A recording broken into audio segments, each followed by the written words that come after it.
આખા પાકિસ્તાનની જેટલી વસ્તી છે ને એને દરરોજ એલન મસ્ક ભોજન કરાવે ને તો પણ 11 વર્ષ સુધી ભોજન કરાવે ત્યાં સુધી એમના પૈસા રહે.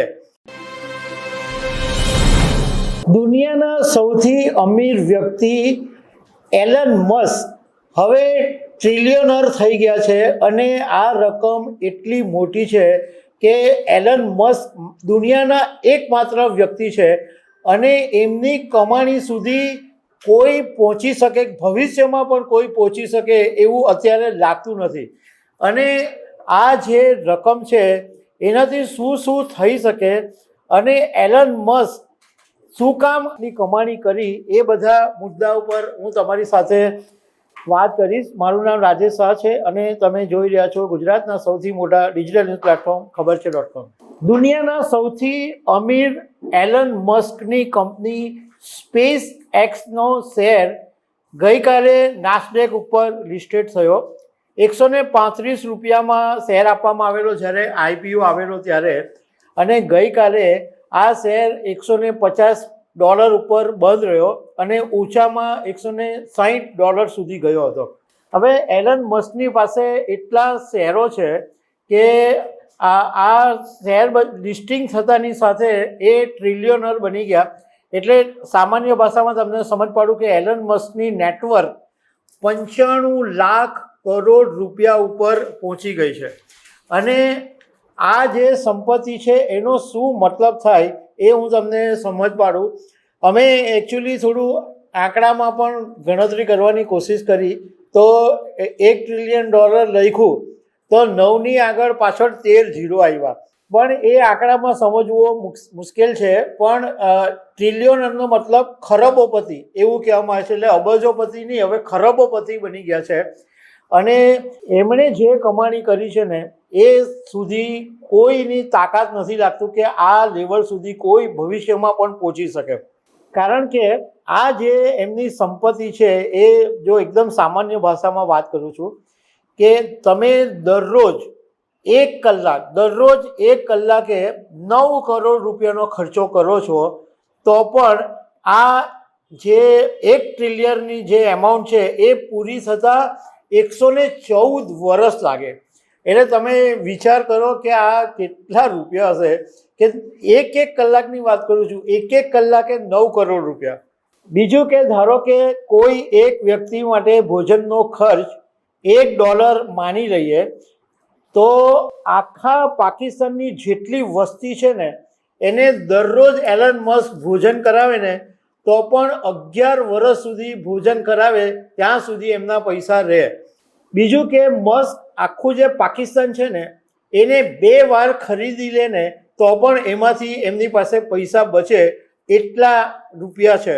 દુનિયાભરની અંદર જે ગંભીર ભૂખમરાનો સામનો કરવા માટે વર્ષે દિવસે 40થી 50 બિલિયન ડોલરની જરૂર પડતી હોય છે.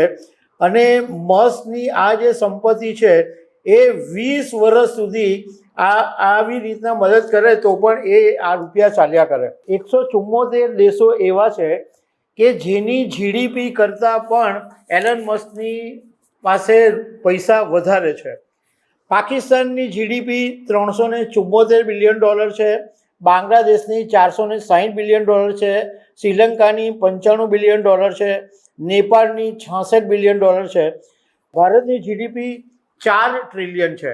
એટલે એવું કહી શકીએ કે ભારતની પાસે જે $4 ટ્રિલિયન જીડીપી છે એના 26% અત્યારે એલન મસ્કની પાસે છે. ઇવન એલન મસ્ક $1 મિલિયન દરરોજ ખર્ચ કરે ને તો પણ એ રૂપિયા પૂરા થતાં 2740 વર્ષ લાગી જાય. એટલે તમે ઇમેજ કરો કે એનો ભંડાર એટલો બધો છે કે તમે ઇમેજ નહીં કરી શકો. મુખ્ય વાત એ કરીએ કે ભાઈ આ એલન મસ્ક બધા બિઝનેસ તો બધા જ કરે છે, પરંતુ એલન મસ્કની અંદર એવું તે શું છે કે જે આ બધા કરતાં એને અનોખા બનાવે છે, બધા કરતાં અલગ એલન મસ્ક બની ગયા છે. તો સૌથી મોટું વાત એ છે કે એલન મસ્ક એવા વ્યક્તિ છે કે એમની ડિક્શનરીમાં ઇમ્પોસિબલ જેવો કોઈ વર્ડ જ નથી. એ ઘણી વખત એવું કહે છે કે કોઈ કામ અશક્ય છે જ નહીં, કોઈ પણ કામ થઈ શકે છે. અને બીજા બધા જે બિઝનેસો છે એ બિઝનેસમેનો જે અબજોપતિ છે એ એક પરંપરાગત બિઝનેસ કે જે કરતા હોય એનાથી બહુ વધારે નથી કરતા, પરંતુ મસ્ક બધાથી હટકે કરીને કામ કરે. જે કામ કોઈ નહીં કરી શકે એ કામની અંદર એલન મસ્ક હાથ નાખે. પહેલાં તમને બિઝનેસ જણાવી દઉં કે એલન મસ્કના બિઝનેસ કયા કયા છે. તો એલન મસ્કનો ટેસ્લા કારનો બિઝનેસ છે, સ્પેસ એક્સ જે રોકેટ લોન્ચનું કામ કરે છે, XAI જે ગ્રોપ ચલાવે છે, સ્ટારલિંક એટલે ઇન્ટરનેટ સેવાનું એનું કામ છે, એક્સ પ્લેટફોર્મ એટલે જે ટ્વિટર હતું એ જે એલન મસ્કે ખરીદી લીધેલું, ન્યુરાલિંકનો પ્રોજેક્ટ છે, બોરિંગ કંપની છે. તો આટલા એલન મસ્કના બિઝનેસ છે. એમાં એલન મસ્ક બધાથી જુદા એટલા માટે પડે છે કે એમણે આ જે સ્પેસ એક્સ શરૂ કર્યું એમાં અવકાશનું અને ઉપગ્રહનું એમનું કામ છે. તો પહેલાં સરકારો મોકલતી હતી ઉપગ્રહ, અને કોઈ ખાનગી કંપનીની તાકાત નહીં કે આટલા રૂપિયા ખર્ચી શકે, આટલી બધું મેન પાવરનો યુઝ કરી શકે, પણ એલન મસ્કે આ કર્યું. અને એલન મસ્કે પહેલી એવી ખાનગી કંપની બનાવી કે જે ખાનગી કંપની ઉપગ્રહ મોકલે છે, રોકેટ લોન્ચ કરે છે, અવકાશ યાત્રીઓને મોકલે છે. કારની વાત કરીએ તો એલન મસ્કે એવી ટેસ્લા કાર બનાવી કે જે ડ્રાઈવર વગર પણ ચાલી શકે. ન્યુરાલિંકનો પ્રોજેક્ટ અને બોરિંગ કંપનીનો જે પ્રોજેક્ટ છે, એટલે બોરિંગ કંપનીનો જે આખું કામ છે એ ટનલ ટ્રાન્સપોર્ટેશન ઇન્ફ્રાસ્ટ્રક્ચરનું છે. અને ન્યુરાલિંક છે એ માણસ અને કોમ્પ્યુટરને જોડે છે, એટલે કીબોર્ડ વગર જ કોમ્પ્યુટર ચાલે, માત્ર માણસ વિચાર કરે અને કોમ્પ્યુટર ચાલવા માંડે એની પર એલન મસ્ક કામ કરે છે. અને કોઈ વ્યક્તિને પેરાલિસિસ કે કંઈ શરીરમાં રોગ થયો હોય તો એ ચિપ્સ નાખીને પણ એનાથી બધો એનો રોગ સારો થઈ જાય એ દિશામાં પણ એલન મસ્ક કામ કરી રહ્યા છે. એટલે તમે ઇમેજ કરો કે એલન મસ્ક એવું કામ કરે છે કે જે દુનિયામાં કોઈ વિચારી નહીં શકે એવું કામ કરે છે. હવે હમણાં જ્યારે એલન મસ્કનો શેર લિસ્ટિંગ થયો તો પહેલા જ દિવસે એલન મસ્ક 26 લાખ કરોડ રૂપિયા કમાયા. એટલે તમે વિચાર કરો કે આપણા દેશના સૌથી ધનિક વ્યક્તિ છે અદાણી અને મુકેશ અંબાણી. હવે ગૌતમ અદાણીની ટોટલ 7.67 લાખ કરોડની નેટવર્થ છે અને મુકેશ અંબાણીની 7.57 લાખ કરોડની નેટવર્થ છે. એટલે આ બંનેની નેટવર્થ છે એનાથી 4 ગણી સંપત્તિ એક જ દિવસમાં 24 કલાકની અંદર જ એલન મસ્ક કમાઈ ગયા.